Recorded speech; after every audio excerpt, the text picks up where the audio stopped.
The Bleacher Report app is your destination for sports. Right now, the NBA's heating up, March Madness is here, and MLB is almost back. Every day there's a new headline, a new highlight, a new moment you've got to see for yourself. That's why I stay locked in with the Bleacher Report app. For me, it's about staying connected to my sports. I can follow the teams I care about, get real-time scores, breaking news, and highlights all in one place. Download the Bleacher Report app today so you never miss a moment.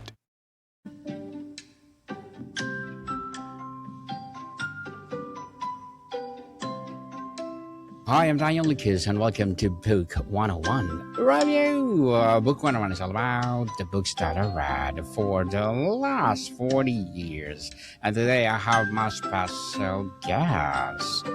She's a licensed professional counselor, board-certified behavior analyst, an author, speaker, as well as a podcast host, none other than Miss Beth Long. Thank you so much for having me. Welcome back once again, Miss Beth, to one of my podcasts. As usual, can you please introduce more about yourself that I miss? Yes.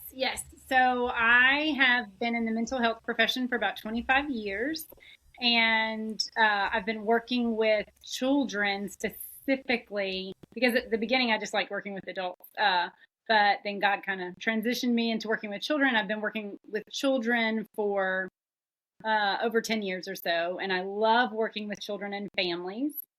And what I learned in working with children and families is that communication, if we don't get language and communication really right or strong, we have a lot of problems in families. So that's what led me to this book, Beyond Words. Thank you so much for sharing your knowledge and wisdom to the world, Miss Beth. And I'm inviting you to be my guest on my Mental Health 101. And let's talk about mental health. What is mental health anyway that people doesn't like to talk about? But anyway, let's talk about your book today, Beyond Words. Your book opens with the provocative questions. What if a child is not misbehaving at all? For a parent who has spent years locked in power struggles, convinced that they're raising a defiant child. And what does it feel like the first time they entertain the possibility that the behavior is not willful disobedience, but a skill of waiting to grow? When I throw this idea out to families, I do get a lot of pushback initially. And then when I explain, let me give a really simple explanation. If we're working with a young 3-year-old who has a lot of language delays, parents often assume that the child understands what they're saying and he's being defiant. And so if I help them really understand he's not defiant, he needs you to show him what you mean. And then I can kind of give them an example, like take the child and grab his little hand and get a tissue, as opposed to saying, go get a tissue. And then the child does it and they're like, oh, it opens a lot of doors, but it also helps the way they view their child and their family. It's true. They're not helping with the emotional side of the child. You argue that misbehavior is a missing skill in disguise. Walk us through the common scenario, say a 5-year-old's meltdown in the grocery store. What is missing skill at that moment, and what does it look like to respond to the deficit rather than the behavior? So, okay, so that's a great question. I'm going to give you all the things it could be. So it might be that child doesn't have emotional flexibility. So they're kind of rigid in that if they want what they want, they don't have the skill of going, it's okay. I can't always have what I want. They definitely don't have great emotional regulation skills, which is our ability to be upset and manage it without a big meltdown. I'm going to also say it's very possible that they don't have language skills. And even if they have language skills, they may not have language skills when they are emotional. So all of those things could be deficits, skill deficits. So when we're in a crisis moment, like our child is melting down in the middle of the grocery store, that's a crisis moment. That is not the time to teach skills. So we're just going to manage the crisis. Some families would hurry up and finish the shopping trip. Some families would leave the cart and take the kid to the car. Whatever is right for you, you just have to manage that crisis. But then later, after everybody's calmed down, what I try to propose to families is, let's reenact the scene and act out what should have happened. And don't talk about it. He's 5 years old. Don't talk about it. Act it out. And really play it out. I love to play games for emotional regulation skills, but not emotional regulation games, normal games, because people don't play games enough, number one. But number two, children learn a lot by losing and not getting their way, and having to congratulate their sibling who just won, or if we change the rules on them, they have to practice being tolerant and very flexible. So it's a great way to practice those skills that the child was missing in the grocery store. Very well said. Ms. Beth, you've spent over 20 years in clinical practice as both psychologist and behavior analyst. Mm-hmm. When did you first realize that traditional discipline paradigms, consequences, punishments, and rewards was missing something fundamental? Was there a child or a family who taught you to see differently? I would love to say, my children are adults. They're 24 and 22. So I would love to say that I noticed this 24 years ago, but that is not true. It was about 10 years ago that I realized if I continue to look at it like something that needs to be punished or have a consequence, I'm never teaching. So, I mean, a great consequence for inappropriate behavior is practice and doing what they should do. So if that's the consequence, then yes, I'm teaching. But a lot of times I'm just reacting to my own frustration, and I'm not actually teaching what needs to happen instead. So I had a little boy that I was working with, and he had a lot of great big emotional reactions around schoolwork. And his problem was that he couldn't hold a pencil. So when I realized, wait a minute, it's this simple. He has a hard time holding the pencil. I'm going to help him learn how to hold the pencil, and then he's going to stop having these big emotional reactions. And I mean, it wasn't overnight, but he learned how to hold a pencil with no problem. He got better at his schoolwork. Then we kind of worked on staying emotionally regulated. But it all went back to that pencil. But no pediatrician, no parents, no teachers had thought, maybe he can't hold a pencil correctly. So that was kind of my eye-opening moment. Beautiful story, Ms. Beth. The book's subtitle promises the art of effectively communicating with your children. Why art rather than science? Where does the artistry come in, where you also clinician grounded to evidence-based methods? So they're right. There is a lot of science, but to implement that science as a parent is truly an art form, because we all want to lean back on how we were taught, or we all want to, parenting doesn't always bring out the best in us. So we like it's an art to learn to be quiet and observe. It's an art to wait until the right time to teach. It's an art to wait for the right time to have a very difficult conversation with your teenager instead of in the moment. So that's where the art comes from. Certainly, there's an art for that. Once your core teaching is moving from correction to connection. For a parent raised in a household where correction was love, where spanking, yelling, or stern discipline was the norm, what does it actually feel like to chef? Is it an awkward at first, or does it feel permissive? I think for most people, it feels permissive. Mm. What we know, what research says about punishment is that it doesn't teach anything. All it does is it changes the child's behavior in front of the person who punishes them. That's all it does. So I always tell parents punishment really just leads to sneaky children. And most parents say, yeah, it did. That's exactly what I did growing up. So so most parents are kind of excited about it, but they do have to work through because they've kind of been taught you have to punish in the moment, or you have to respond in the moment. So when I try to help them understand the way the brain works and is able to learn that we just stop bad behavior, but we don't teach in the moment, then they begin to understand, okay, it's not permissive parenting. It's actually a lot harder, but it creates long lasting change, not sneaky children.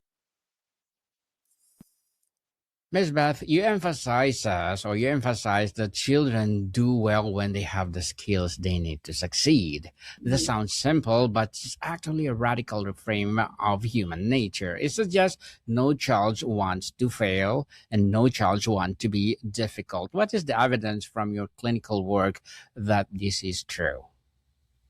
So I would say, I mean, there are some research articles out there that most people, they do the best they can when they have the skills to do well, they do well. So it's children all the way through adulthood.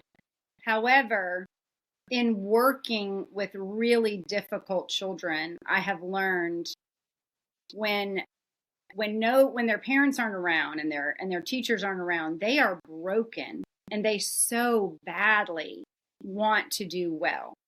A lot of people assume that they want to misbehave, but they don't. They grieve the inability to do the right thing. Beautifully articulated. Ms. Beth, you work in six different clinical environments across the countries as a military wife. How has that exposure to diverse families and contexts shape your understanding of what universally helps children thrive, regardless of the background or circumstance? It I mean, yeah, like my entire life has kind of led me to this moment in this work that I do. Um, it it is the universal desire of most people to do well. There are people who become so discouraged that they stop trying. There are, and that's heartbreaking. But when you dig underneath that and you give some support, universally people want to be better tomorrow compared to today. And I have seen that, like I said, from the tiniest children all the way through adulthood. Certainly. So you practice incorporate and spiritual dimension for families who share those values while remaining accessible to all. How does spiritual sensitivity inform the way you talk about connection, forgiveness, and growth within the families? So I'm a Christian and I work with a lot of Christian families. I don't solely work with Christian families, so I lean into what every family wants and needs, right? But for Christian families, they do come with a little more baggage of where the church has misinterpreted the word of God, and um, the rod was not just used for physical punishment, but a lot of Christians were taught that. So helping them understand that the rod is actually used to protect the sheep, to bring the sheep right back by the shepherd, to guide the sheep, to lead the sheep, to show the sheep exactly where to go. And the shepherd spent a lot of time with the sheep doing what the sheep needed to do, as opposed to just disciplining the sheep for not doing what they needed to do. So I help them learn that. And then I also I think for most Christians, if we really lean into what is the Holy Spirit calling you to do, right? Love, joy, peace, patience, kindness, goodness, faithfulness, gentleness, and self-control, then that is how we are called to parent. So if I lead with my anger and not my patience, that's not what God is calling me to do. So I really strive to help people understand, not just in parenting, but in all things, our goal is to react with the fruit of the Spirit. Certainly, the fruit of the Spirit. And the hardest thing to do is the self control, for sure. Yes, yes, yes. So, you identify specific skills deficit that masquerade as behavior problems, Mhm. emotional regulation, flexibility, problem solving, as well as communication. If a parent could only focus on teaching one of these skills in the next month, what would be the yield the biggest transformation in family life? So skills are developmental, right? When we build skills, the first and most important skill is language and communication. I can't. It's almost impossible to get social cooperation or emotional regulation skills if I don't have the language. So I would 100% spend most of your time and energy on language. And when I try to teach parents those skills, I tell them to focus on never assuming that their child knows what they're saying. Always go with their child, show them so that they know they're receptively understanding what was said. And then I always tell parents to go out of their way to teach their children to ask permission, because that's working on impulse control and so many other things. But we want to help children understand I have to communicate first. So that's where you're going to get the biggest bang for your buck, is working on language and communication. Beautifully articulated, Ms. Beth. You talk about using everyday moments to build emotional intelligence and resilience. Give us an example of everyday moment, a low shoe or refused vegetable, a homework battle, or that becomes a classroom for life skills. What does a parent say or do differently in that moment? So let's use the example of homework battle, because food is so tricky. Yes. So right, it's like there's so many factors of food, but we'll use homework. So if I'm working with a child who really struggles with attending skills, then in the beginning, I'm going to fold that homework and show one problem and say, okay, I want you to sit down and do this one problem. Now go take a break. And I'm very open and honest with children. This is what we're working on. We're working on you learning to do hard things. We're working on you paying closer attention. Okay. So then they have their little break and we come back inside or whatever. And we say, okay, we're going to work really hard and do these two problems. And then, okay, we're going to take a break again. Now we're going to come back and we're going to do three. And let's say we have no problem until the child has to do three in a row. And when that happens, if the child struggles with three in a row, we're going to go back to two in a row. And we're going to do two in a row a couple of times, and then we're going to try three in a row. But we want to try to set the child up for success as much as possible. So if I look at it from a skills standpoint, my child can attend to two math problems. He can't attend to three. So our goal is now three, not five. But a lot of times parents are pushing the skill too fast, and that's where the battle comes in. Interesting, Miss Beth. You've been doing this for over 2 decades. When a family truly makes the shift, you're describing from punishment to teaching, from correction to connection. What is the first thing they notice has changed in the parent, in the child, and the atmosphere at home? So I think the biggest thing that people notice first is the peace in the parent's heart, because the parent understands it's not willful disobedience, they're struggling. So that shift in thought alone is healing, because you're not looking at your child as the enemy, you're looking at your child as begging to be taught. So that helps a lot. And then when parents have a little more peace, children have more peace. Anxiety is contagious, but so is peace. So is calm. So when the parents are a little more calm, the child is a little more calm. And everybody is the assumptions that we are making about each other are much more generous. So the home life is much better. Certainly. And Ms. Beth, you emphasize building unshakable connections. That's a strong phrase. What makes a parent-child connections unshakable, and how does a parent repair when they damage that connection through their own reactive moments? So the biggest way we make unshakable connections is we create an environment where it's okay for everyone to fail and learn to do better.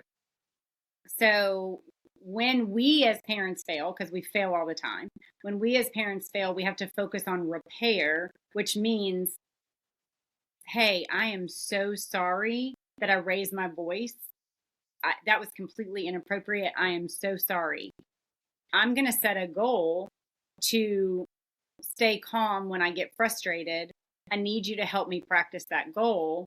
And then we, just like you would do with the child. So I would almost make it a little game, like, okay, I want you to pick up that glass plate. You know, you're not allowed to, and I'm going to practice staying calm. I want you to run down the hallway when you know you're not allowed to, and I'm going to practice being calm. Now, not in general, we would do it very quickly in that moment, but we want to build that child's ability to understand we all fail, we all practice to do better, and we all get better. Certainly. So, Miss Beth, the book is not just about managing behavior, it's about transforming everyday struggles into a lifelong strength. What is the lifelong strength that you've seen emerge in a child whose parent embrace this approach? Something that stayed them into the adulthood. So when I think one of the things that we get really wrong in the American culture is that we give children free access to what they want. So part of the book is about teaching your children to work hard for what they want. And then when they practice those skills and they meet those goals and they do the hard work, then they kind of earn what they want. What we are building in them is this unbelievable resilience and grit. And grit is the ability, like resilience, right, is the ability to push through and persevere even when it's hard. But grit is the ability to do that for a long time. So when they have been raised with that mentality of, I have to be teachable, I can learn to do anything if I work hard enough, I have to persevere when things get hard. Hard work is worth what it takes to get what I want. We have pretty amazing results and pretty amazing adults. Very well said, Miss Beth. But before we wrap up our discussion for today, I'm inviting you to please do listen to my other podcast, people, because my abstract essay is already in sixth season, abstract poetry in third season, and of course my book 101 review in sixth season too, a comedy 101 in fourth season, and my food 101 in sixth season as well. Geography 101, love letters, movie 101 review, music 101 are in fifth season, science 101, sex 101 in its fourth season, and of course my baby podcast, trivia 101, motivation 101, spiritual awakening 101, entrepreneurship 101, law 101, mental health 101, coaching 101, and of course my Bible verses 101. Please listen to them wherever you listen your podcast. So, Miss Beth, finally, you've titled the book Beyond Words. Mm-hmm. That's beautifully play on your own name, but it's also a profound statement about communication. What do children communicate the words can't capture? And what does the parent need to become to receive those messages? Oh, that's a great question. Definitely children are struggling. Children are struggling to understand. So when we're there, when our physical presence is there and we're leaning in to help them understand, we are capturing all of this love and energy and time and effort and just partnership and community. So talk is cheap. Time and energy is what it requires to parent well. Time and energy for sure, and I think patience too. Much of the parents don't have a patience. Patience is a virtue, people. Please cooperate with your children. Make them something in the future that build legacy to the world. Just like Miss Beth, creating this legacy will echo from our generations to generations to come. So, Miss Beth, I'm inviting you to please do come over to my Bible Verses 101 as well as Mental Health 101. And that will be a great contribution for sure. So, can you please invite our listeners to support your book, your advocacy, your podcast, or whatever projects that you're doing right now? Yes. So, the book is available on Amazon. It's a great book. I love it. It has a lot of great reviews. Yes. We also have, we are on our, I'm so sorry. Our website is worksofwondertherapy@gmail.com. Please reach out if you would love any support. And then I'm on all the social medias as Beth Long or Beth Long PhD, Facebook, TikTok, YouTube, all the stuff. So please just like, follow, subscribe. Yes, indeed. People, let's support Miss Beth Long, because if you support her, for sure, more and more empowering advocacy like this to rise. So, Miss Beth, looking forward for more episodes for my podcast, and let's empower people all over the world through your knowledge and wisdom. Such great to have you on Book 101 Review, as well on Abstract Essay and for my future podcast. So, Miss Beth, thank you so much for your time. Thank you so much. More to come, people. See you soon.